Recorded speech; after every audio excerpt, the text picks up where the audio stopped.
ଆଉ ଗୋଟେ ବିଧାୟକ କି କଷ୍ଟରେ ଚଳୁଛନ୍ତି ଆପଣ ଅନୁଭବ କରିପାରୁଛନ୍ତି କେତେ ଆବଶ୍ୟକତା ତାର। ମୁଁ ତ ମୋ ନିଜ କଥା କହିବି, ପ୍ରତି ମାସରେ ମୁଁ ଧାର କରୁଥିଲି। ଅନ୍ତତଃ ଗୋଟେ ସମ୍ମାନ ସହିତ ବଞ୍ଚିବା ପାଇଁ ସର୍ବନିମ୍ନ ଆବଶ୍ୟକତା ଦେବେ। ଚା ଯେ ଗୋଟିଏ କନଷ୍ଟିଚୁଏନ୍ସିର ଲୋକଙ୍କୁ କପେ କପେ ଚା ଯଦି ଦବ ଜଣେ ଲୋକ, ତାହେଲେ ତାର ମିନିମମ୍ ଲକ୍ଷେ ଟଙ୍କା ଖର୍ଚ୍ଚ ହେଇଯିବ ମାସକୁ।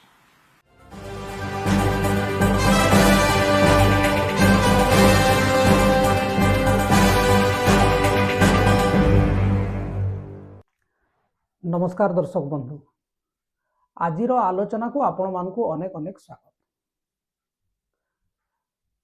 आज्ञा ये आम राज्यर विधायक माने बहुत गरीब, तेणुक जो माने से दरमा बढ़ला बड़ी आक्षेप करुछंती बा विरोध करुछंती, आपण माने दयाकरी किछि कहंतु नाही। आपण माने देखिले केन्द्रापड़ार बीजेडी विधायक गणेश्वर बेहरा कौन कहले, कहले आमर नवीन बाबू को पाखरे पैसा थाई पारे, तेणुक से दरमा नेबा को वर्धित दरमा नेबा को मना करुछंती। किंतु आमर आवश्यकता अछि एवं ए दरमा बढ़िबार आवश्यकता थिला। आमे बहुत कष्टरे चलुचु, आउ ए जो दरमाटा बढ़िला टिके आश्वस्ति पाइल। जयनारायण मिश्र बीजेपी विधायक पूर्वतन मंत्री सी भी कहले जे आज्ञा गोटे चा कपे कपे जदि देवा लोकन को जो माने हमको भेटिबा को आसुचंती, ताहले मासकु लक्षे टंका खर्च हो जाउछि।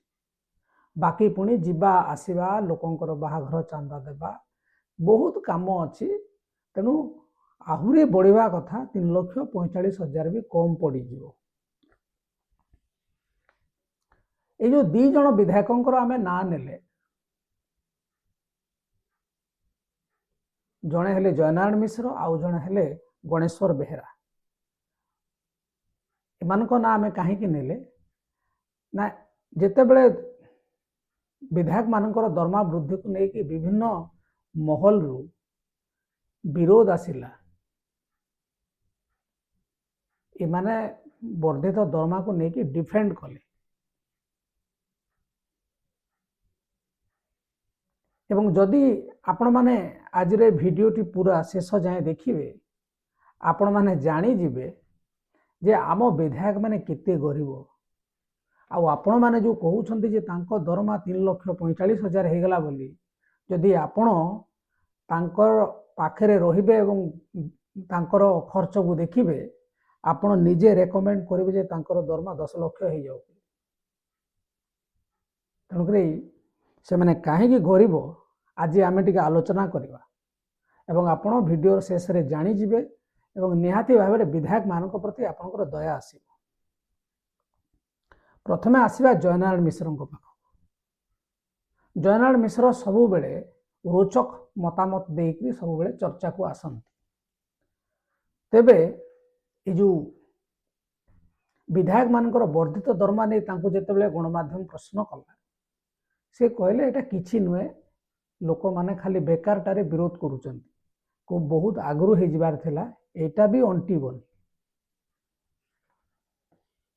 एवं से आ गोटे भी कथा कहिथिले जे जदि कपे कपे चा देबे ताहेले लक्षे टंका केवल चा रे खर्च होउछ। जदि जयनारायण बाबूंकर कथा को आमे सत बोली मानि नेबा, ताहेले तांकर चा देबाठू जना पड़ से बहुत बड़ संगठक बोली। तार कारण हूँ जदि 5 टंका दर रे गोटे चा जदि आम हिसाब करवा भी, ताहेले से पाखापाखि 20,000 चा बांटुथे। एवं से जहाँ कहते तापर कहार बाहाघर को जीवा, कौटी मेला है, कौटी महोत्सव है, कौटी संकीर्तन मंडली है, गुड़ाए जिनस अच्छी जोटा विधायक दौरान सी भी दौथे। तेणु आपण मैंने जब देखिए 3,45,000 टंका अंटीबनी, आहरी अधिक दरकार हो पारे। एवं जयनारायण मिश्र जो कहते जे आमको जो खर्च बढ़ी जाउछि, सेथिपाई वर्धित दरमा आवश्यकता थिला। आपण मानकु आमे कहि देबा को चाहूछु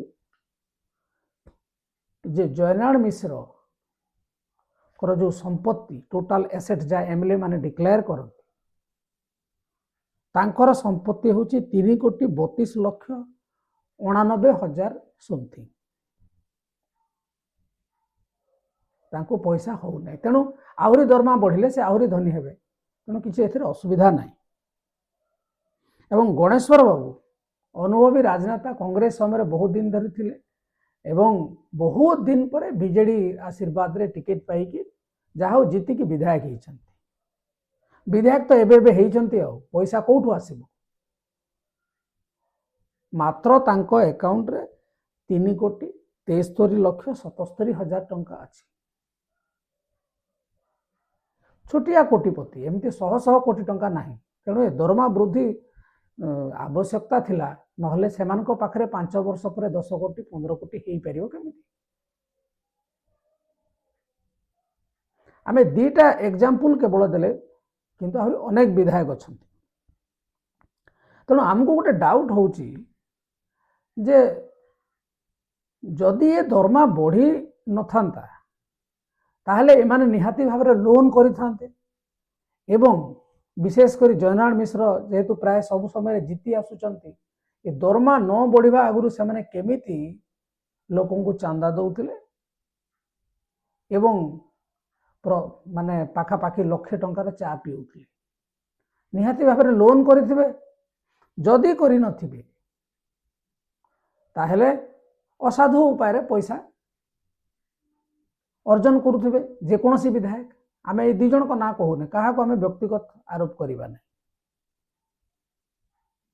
तेणु आगुरु कोन चा दिया हो नथिला तो पैसा आसुथिला कोठु एवं जदि 90,000 95,000 दरमा जदि 3,45,000 दरमा तांको हबो नै तो आगुरु से माने लक्षे पाखापाखि दरमा पाउथिले तो लक्षे टंका रे आपणकर कन्स्टिट्युएंसी एक्सपेंसेस अच्छी एवं सबु जिनसर दरदाम बढ़ुची जीवा आसवा गाड़ी तेल खर्च अलाउंसेस जेतिक दउछन ता अंटू नथिबो तेणुक ए माने केमिति राजनीति करिवे आपण माने चिंता करतु दया आसीबो जो मानको कथा आपण माने कहतु गोटे विधायक एवं ये जो 3,45,000 ये तो एबे बढ़िला तेणु एमाने कोटिपति केमती हेले कोटी कोटी टंका यांको पाखरे केमिति आसला एवं जदि से माने कहिबे जे आमे राजनीतिक सोर्स रु कमेन आमे बिजनेस करूछु ताले जहाँ भी हो तो पैसा अच्छी ना पैसा नहीं आवश्यकता थिला बोली काहे कि कहउचंती याकू लोक माने प्रश्न करि परिबे चाहिए तेणु एपटे कहउचंती ह्यूज एक्सपेंसेस कन्स्टिट्युएंसी रो पैसा अंटुनी दरमा भी अंटिबनी किंतु सेपटे उभय गणेश्वर बेहेरा तो बहुत माने जेमिति कहले जे तांकर पैसा एबे सांगे सांगे दरकार अछि से निजे डिक्लेरेशन रे देइचंती आपण माने जदि association of democratic reforms ADR रो रिपोर्ट देखिबे बा माई नेता इन्फो तांकर जो अछि क्लियरली लिखा है आमे एटा निजे निजर तथ्य कहूना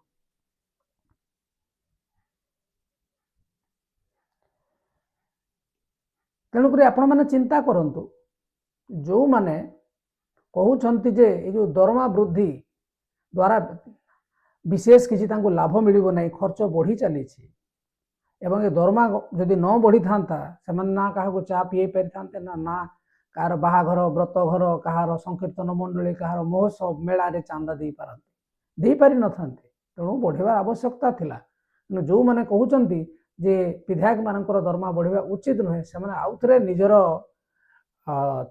चिंता को बदलांतु एवं तांको सपोर्ट करंतु आपण माने देखिए जदि ए रिपोर्ट को आमे देखिबा एडीआर रिपोर्ट को देखिबा अन्य वीडियो रे मध्य ए विषय रे चर्चा हेछि तेणु आमे विशेष जीवा नै याकू नै कि आहुरी वीडियो यूट्यूब रे अछि तेणु रिपीट हबो इनफॉरमेशन रो तथापि खाली चुंबक रे जदि आमे कहिबा ओडिशा रे 147 सीट 147 सीट मध्यरु 107 जन विधायक कोटिपति आज्ञा जो माने बे चित्कार करूचंती जे दरमा बढ़िवाटा किसी विशेष फलप्रद हम ना बढ़िवार आवश्यकता थिला इनफ्लेशन को देखले ह्यूज कन्स्टिट्युएंसी एक्सपेंसेस को देखले एवं जो चांदा दौरान से माने या जदि देखिए एवं जो माने तांको भेटिया को आसुचंती तांको अभ्यर्थना पाई जो खर्च होछि तो एमाने सेही माने कहउचंती जो माने कोटिपति एवं आपण माने जो देखिए ए भितरे मात्र 4 जन विधायक अछंती जहांकर मोट संपत्ति 5 लाख रु कम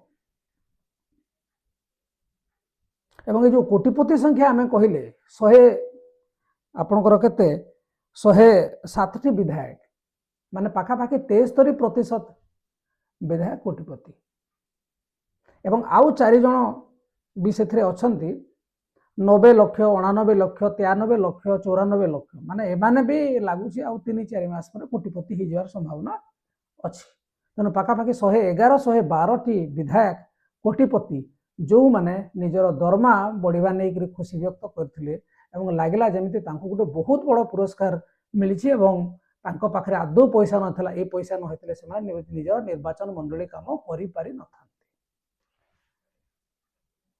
जदि रिपोर्ट को आमे देखिबा ताले एथरे आहुरी अनेक जिंस अछि ता भितरु होछि बीजेपी रो पाखापाखि 53 जन विधायक कोटिपति बीजेडी रो 43 थिला किंतु जेहेतु जय ढोलकिया बीजेपी रे मिसी गले तांको बापा भी कोटिपति थिले एवं सी मध्य कोटिपति किंतु सी तांकर बीजेपी रे जेहेतु जाइछन्ती बीजेपी रो नंबर गुटे बढ़िछ एवं बाकी अन्यान्य जो कांग्रेस रो भी पाखापाखि 9 जन हेले कोटिपति 14 रु तेणु सरकार रे थांतु न थांतु सबु दलर विधायक माने कोटिपति एवं बीजेडी रो विधायक माने टिके बेसी कोटिपति तांकर 50 रु 42 ता माने होछि सर्वाधिक जदि कोटिपति को दल रे अछंती से बीजेडी एवं हेबा स्वाभाविक ना 24 वर्ष धरि कि तांको दल शासन रे थिले तेणु तांको भितरु अनेक विधायक अछंती जे माने 2 थर 3 थर 4 थर भी विधायक हेइचंती तेणु कोटिपति संख्या बढ़िवा स्वाभाविक तेणु आमर जो आमे जो रिपोर्ट को देखिक तथ्यटी प्रकाश करूँ एथे आपण माने स्पष्ट हो जिवे ये जो दरमा वृद्धि को लेकर लोक माने असंतोष व्यक्त करुछंती यार गोटे कारण अच्छे जदि कोटिपति लिस्ट को देखिए एवं बहुत समय जिते या नहीं चर्चा होची गणमाध्यम भी कहू ना जहाँ थ्रू बाइट नौ पचारिबा कथा जे आपणकर मोट संपत्तिर परिमाण एतिकी आपण कहीं कहते जे ये पैसा विशेष किसी बड़ प्राइज नुहे एटा आवश्यकता थिला इन्फ्लेशन को बा मुद्रास्फीति को देखिले एवं जो कन्स्टिट्युएंसी एक्सपेंसेस जो हिसाब रे बढ़ुची कई प्रश्न पचारूना एवं ए संपूर्ण तथ्य वेबसाइट रे अछि एथिपाई कोनोसी परिश्रम करने को पड़िबो नाही एवं ये जो 147 टा विधायक भितरु आपण जदि कैलकुलेशन करिवे जदि एवरेज एसेट्स एमएलए मानकर आपण कैलकुलेशन करिवे जे 147 टा विधायक को जदि आमे नेबा एवरेज सब विधायकंकर प्राय केते टंकार संपत्ति थाई पारे 2024 रो कैलकुलेशन कहूची जे एवरेज एसेट्स ऑफ एमएलएस बा विधायक मानकर एवरेज एसेट्स होची 7,37 लाख जहाँ 2019 मसीह रे 4,41 लाख थिला बढ़ी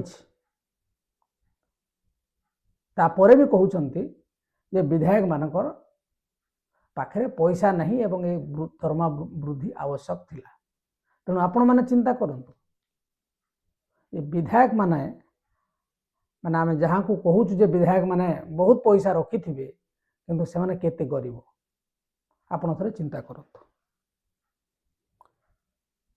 ଆପଣ ମାନେ ଆହୁରି ଗୋଟେ ମାନେ ସୂଚନା ବି ଗ୍ରହଣ କରିନିଅନ୍ତୁ ଯେ ଯେଉଁ ଟପ୍ 1 2 3 4 ଏମିତି ତ ଅଛି 147ଟା ଅଛି ଏବଂ ଶେଷରେ ବାଇ ଇଲେକ୍ସନରେ ଯେହେତୁ ଜୟ ଢୋଲକିଆ ଜିତିକି ଆସଛନ୍ତି ତାଙ୍କର ଶେଷରେ ଅଛି। କିନ୍ତୁ ଏଇ ଯେଉଁ ପୁରା ଲାଇନ୍ 1 ରୁ 146 ପ୍ରଥମରେ ଆପଣମାନେ ଦେଖିବେ ବିଜେଡିର 4ଟି ଯାକ ବିଧାୟକ ଏଇ ଯେଉଁ କୋଟିପତି ଲିଷ୍ଟର ଟପ୍ରେ ଅଛନ୍ତି। ଓଡ଼ିଶାର ସବୁଠାରୁ ଧନୀ ବିଧାୟକ ହେଉଛନ୍ତି ସନାତନ ମହାକୁଡ଼, ବିଜେଡି ବିଧାୟକ ସନାତନ ମହାକୁଡ଼, ଯାହାଙ୍କର ମୂଳ ସମ୍ପତ୍ତି 227 କୋଟି ଟଙ୍କା ବୋଲି ସେ ଘୋଷଣା କରିଛନ୍ତି।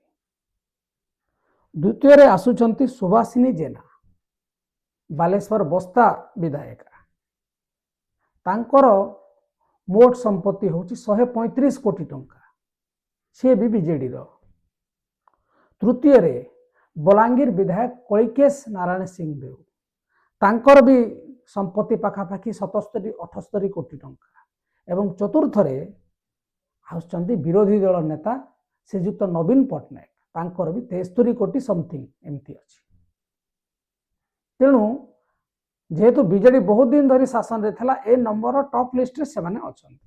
ତେଣୁ ଏଥିରୁ ଯଦି ଆପଣ କାଲକୁଲେସନ୍ କରିବେ ବିଧାୟକ ମାନଙ୍କର ସମ୍ପତ୍ତି ଧୀରେ ଧୀରେ ଧୀରେ ଧୀରେ ବଢୁଛି।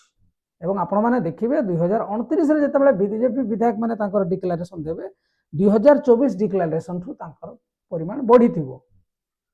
କିନ୍ତୁ ଏପଟେ ଯେତେ ବଢିଲେ ମଧ୍ୟ ବିଧାୟକ ମାନେ ନା ନିଜର ନିର୍ବାଚନ ମଣ୍ଡଳୀ ଠିକରେ ବୁଲି ପାରୁଛନ୍ତି ପଇସା ଅଭାବରୁ, ନା ସେମାନେ ତାଙ୍କ ପାଖକୁ ଯିଏ ଆସୁଛି ତାଙ୍କୁ ଚା ଜଳଖିଆ ଦେଇପାରୁଛନ୍ତି, ନା ସେମାନଙ୍କର ଯେଉଁ ବିଭିନ୍ନ ସଭା ସମିତି ଏବଂ ଅନ୍ୟାନ୍ୟ ଜାଗାରେ ଯେଉଁ ପଇସାର ଆବଶ୍ୟକତା ଅଛି ସେଥିରେ ମଧ୍ୟ ସାହାଯ୍ୟ କରିପାରୁଛନ୍ତି।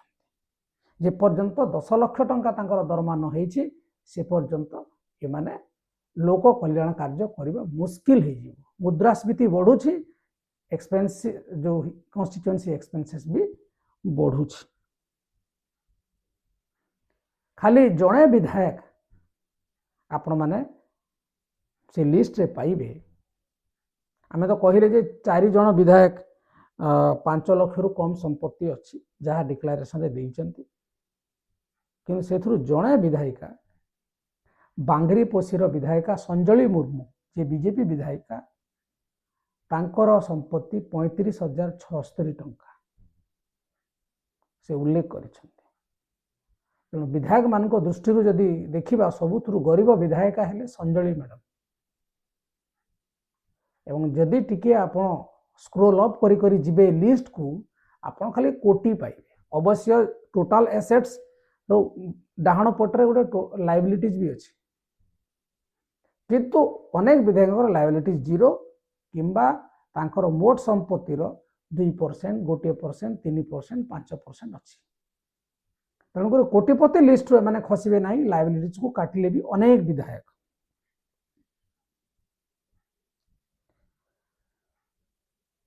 ତେଣୁକରି ସମସ୍ତେ ଚିନ୍ତା କରିବା ପାଇଁ ବାଧ୍ୟ ଯେ ଗରିବ ବିଧାୟକ ମାନେ କେମିତି କୋଟିପତି ହେଇଯାଉଛନ୍ତି, ଏ ସୂତ୍ରଟି କ'ଣ, ଏ ତରିକାଟି କ'ଣ। ଯଦି ଏହା ଅନ୍ୟମାନଙ୍କୁ ଜଣା ପଡ଼ନ୍ତା ତାହେଲେ ସମସ୍ତେ ଗରିବରୁ ଗରିବ ହେଇକରି ମଧ୍ୟ କୋଟିପତି ହେଇପାରନ୍ତେ। ଗରିବ ଆମେ କହିପାରିବା କିନ୍ତୁ କୋଟିପତି ହେଇପାରିବା। ଏବଂ ଆପଣମାନେ ଜାଣିକରି ଆଶ୍ଚର୍ଯ୍ୟ ହେବେ, ଏଇ ଯେଉଁ ବିଧାୟକ ମାନଙ୍କର ଦରମା ବୃଦ୍ଧି ଆମ ଦେଶର ଯେକୌଣସି ରାଜ୍ୟର ବିଧାୟକ ମାନଙ୍କର ଦରମା ଦେଖନ୍ତୁ ସବୁଥିରୁ ଆଗରେ ବର୍ତ୍ତମାନ ଓଡ଼ିଶା। ଓଡ଼ିଶା ନମ୍ବର 1 ରାଜ୍ୟ ହେବାକୁ ଯାଇଛି ଏବଂ ହେଇଯାଇଛି ଗୋଟିଏ ଏଇଥିରେ। ଏବଂ ଏଥିପାଇଁ ରାଜ୍ୟ ରାଜକୋଷରୁ ପାଖାପାଖି 500 କୋଟି ଟଙ୍କାର ଅତିରିକ୍ତ ଆର୍ଥିକ ବୋଝ ପ୍ରତି ବର୍ଷ ସରକାରଙ୍କୁ ସହିବାକୁ ପଡ଼ିବ। କାହିଁକି ନା ଲୋକ କଲ୍ୟାଣ କାର୍ଯ୍ୟରେ ବିଧାୟକ ମାନେ ପଇସା ଖର୍ଚ୍ଚ କରିବାକୁ ପଡ଼ିବ। ତେଣୁକରି ଏହି ଆର୍ଥିକ ବୋଝ ସରକାର ବହନ କରିବାକୁ ମଧ୍ୟ ପ୍ରସ୍ତୁତ ଅଛନ୍ତି। ତେଣୁକରି ଯେଉଁମାନେ ବିଧାୟକଙ୍କୁ ଭେଟିବାକୁ ଯାଉଛନ୍ତି ଏବଂ କିଛି ଆଶା ରଖୁଛନ୍ତି ଯେ ସେଠି ଚା ଜଳଖିଆ ଖାଇବେ, କିଛି ପଇସା ମାଗିକି ଆଣିବେ, ଆପଣମାନେ ସତର୍କ ହୁଅନ୍ତୁ। ଯାହାକୁ ଆପଣ ଜିତେଇକି ବିଧାନସଭା ପଠେଇଛନ୍ତି ସିଏ ଯଦି ଆର୍ଥିକ ଭାବରେ ସବଳ ନ ହେବେ ଆପଣମାନଙ୍କର ସେବା କରିପାରିବେ ନାହିଁ। ତେଣୁକରି ବର୍ତ୍ତମାନ ଯେଉଁ ବିଧାୟକମାନଙ୍କର ଦରମା ବୃଦ୍ଧି ଅତ୍ୟନ୍ତ ଆବଶ୍ୟକ ଥିଲା। ତେଣୁକରି ବିଚାରକୁ ନେଇକି ସବୁ ଦଳର ବିଧାୟକମାନେ ଏଥିରେ ହଁ ଭରିଛନ୍ତି। ନହେଲେ ଯଦି ତାଙ୍କ ପାଖରେ ପ୍ରଚୁର ପରିମାଣରେ ପଇସା ଥାନ୍ତା ସମସ୍ତେ କହିଥାନ୍ତେ ଆମକୁ ଦରକାର ନାହିଁ। କେବଳ ନବୀନ ବାବୁକୁ ଛାଡ଼ିଦେଲେ ଏବଂ ଆଉ ଜଣେ ଦୁଇ ଜଣ ଯିଏ କହିଛନ୍ତି ପଛରେ ଚାପର ବଶବର୍ତ୍ତୀ ହେଇକି ଯେ ଆମେ ମଧ୍ୟ ଆମର ବର୍ଦ୍ଧିତ ଦରମା ଗରିବ ଲୋକଙ୍କ ସେବାରେ ଲଗେଇବୁ, ଲାଗୁଛି ଯେ ଯଦି ଦରମାଟା ବଢ଼ିନଥାନ୍ତା ଗରିବ ଲୋକଙ୍କ ପାଇଁ ସେମାନେ ପଇସା ଖର୍ଚ୍ଚ କରିବା ପାଇଁ କୁଣ୍ଠାବୋଧ କରିଥାନ୍ତେ, କାରଣ ପଇସା ତାଙ୍କ ପାଖରେ ନାହିଁ। ତେଣୁ ଆପଣମାନେ ଆଜିର ଭିଡ଼ିଓରେ ଆମେ ଯେଉଁ ତଥ୍ୟ ଦେଲୁ এই ତଥ୍ୟରେ ଆପଣମାନେ ଜାଣିସାରିଥିବେ ଯେ ଆମ ରାଜ୍ୟର ବିଧାୟକମାନେ କେତେ ଗରିବ ଏବଂ ତାଙ୍କୁ କାହିଁକି ଆହୁରି ଅଧିକ ଦରମା ବଢ଼ିବାର ଆବଶ୍ୟକତା ଅଛି ତାର ପ୍ରମାଣ ଏହି ତଥ୍ୟରେ ଏଡିଆର୍ ରିପୋର୍ଟରେ କ୍ଲିୟରଲି ଆପଣମାନେ ପାଇଯିବେ। ଯଦି ଆପଣମାନଙ୍କୁ ଲାଗୁଛି ଯେ ବିଧାୟକମାନଙ୍କର ଦରମା ଆହୁରି ବଢ଼ିବା ଦରକାର, ଯାହାଫଳରେ ସେମାନେ ଆହୁରି ଅଧିକରୁ ଅଧିକ ଲୋକମାନଙ୍କର ସେବା କରିବାର ସୁଯୋଗ ପାଇବେ, ସାହାଯ୍ୟ ସହଯୋଗ ଦେଇପାରିବେ, ତାହେଲେ ଆପଣମାନେ ମଧ୍ୟ କମେଣ୍ଟ ବକ୍ସରେ ଲେଖନ୍ତୁ ଯେ ବିଧାୟକମାନଙ୍କର ଦରମା ଆଉ କେତେ ବଢ଼ିବା ଦରକାର। ଏବଂ ବର୍ତ୍ତମାନ ଯେଉଁ 147ରୁ 107ଟି ବିଧାୟକ କୋଟିପତି 2029 ମସିହାରେ ଆପଣ ଆଉ କେତେ ଅଧିକ ଜଣ ବିଧାୟକଙ୍କୁ କୋଟିପତି ହିସାବରେ ଦେଖିବା ପାଇଁ ଚାହୁଁଛନ୍ତି କମେଣ୍ଟ ବକ୍ସ ମାଧ୍ୟମରେ ଜଣାନ୍ତୁ। ଏବଂ ଯଦି ଆମର এই ଆଲୋଚନାଟି ଆପଣମାନଙ୍କୁ ଭଲ ଲାଗିଥାଏ ତାହେଲେ ଆମର ଭିଡ଼ିଓକୁ ଲାଇକ୍ କରନ୍ତୁ, ଚ୍ୟାନେଲକୁ ସବସ୍କ୍ରାଇବ୍ କରନ୍ତୁ ଏବଂ ଅନ୍ୟମାନଙ୍କୁ ସେୟାର କରନ୍ତୁ। ବର୍ତ୍ତମାନ ପାଇଁ ଏତିକି, ନମସ୍କାର।